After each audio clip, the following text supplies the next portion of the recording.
I'm Cape Joel, and this is Comic Smack, the weekly comic book show where we take closer, more in-depth looks at the coolest and most happening going on in the world of comic books. And on today's show, we got the teenagers with attitude. That's right, it's the Mighty Morphin Power Rangers issue number 1, brought by close personal friend of the show, Kyle Higgins. So, without further ado, let's hop on into the issue, shall we?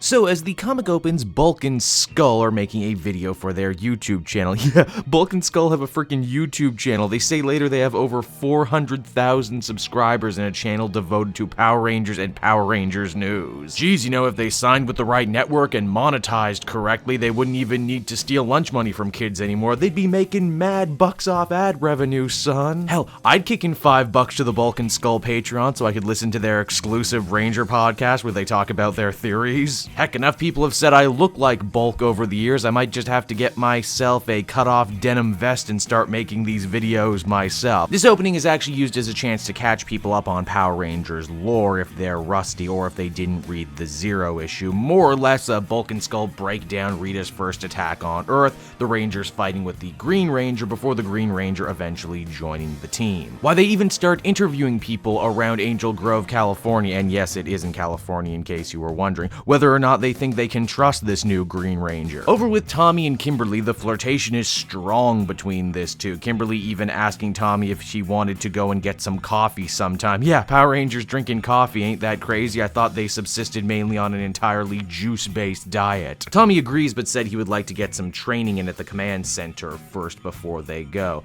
Then we check in with the rest of the Rangers at lunch. Zach has gotten detention for falling asleep in class. Apparently things aren't going great at home currently. Oh wow, the Rangers have home lives? Now, much like in the Zero issue, Tommy is still being tormented by a ghostly Rita. Now, whether this is his conscience playing tricks on him or whether that really is Rita has yet to be totally explained. In a clever bit of writing too, Jason says he's not exactly sure whether they can trust Tommy, as Zordon more or less just put him on the team without asking the others how they felt about it. Back at Bandora's palace, Rita's palace, although in a nice shout out to the Sentai we can see Bandora's palace written over the doorway. Rita gloats about her newest plan. Apparently it revolves around a crystal that siphons off energy from the Rangers' battle. She got it halfway filled during the Zero issue, but now she needs more, and so she's dispatching Scorpina to fill it and finish the job. At the command center, Tommy and Kimberly run a simulation. Yes, apparently the Power Rangers have a danger room that you never knew about, wherein the city comes under siege by putties.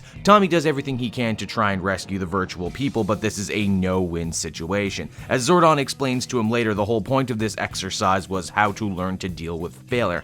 So it's the Power Rangers version of Star Trek Kobayashi Maru is what you're telling me. Feeling utterly disheartened, Tommy breaks off his date with Kimberly, no doubt making her want him way more to return home. Yeah, that's right, the Power Rangers have homes too, I know, right? What's next? Are we gonna see their parents? Wouldn't that be something? Tommy is ready to crash when he comes under attack by Scorpina. Wow, monsters attacking them, when they're not in costume and at home when they're at their most vulnerable. Man, this comic is crazy. I love it. Mighty Morphin Power Rangers number 1 manages to keep up the great momentum from the Zero issue. Kyle Higgins does a great job managing to capture the theme and tones of the original Mighty Morphin era while also updating it for modern times. And because he's clearly a total fan, he's asking the questions we've all been asking forever, where it's like, hey, do the Rangers do anything outside being Power Rangers? What are their home lives like? How would people react to the Power Rangers in a world of social media and internet? So far, this comic has done a great job presenting the Power Rangers as I always perceived them in my rose-tinted glasses mind. If I had to compare it to anything, I would compare it to the success of those new Teenage Mutant Ninja Turtles comics, and I hope that this series will wind up being just as popular. I give this one a 9 out of 10. Go Power Rangers indeed. Hey everyone, thanks so much for watching my newest video. I hope you enjoyed it, and I hope you'll feel like checking out some more videos I have on offer here at Cape Joel.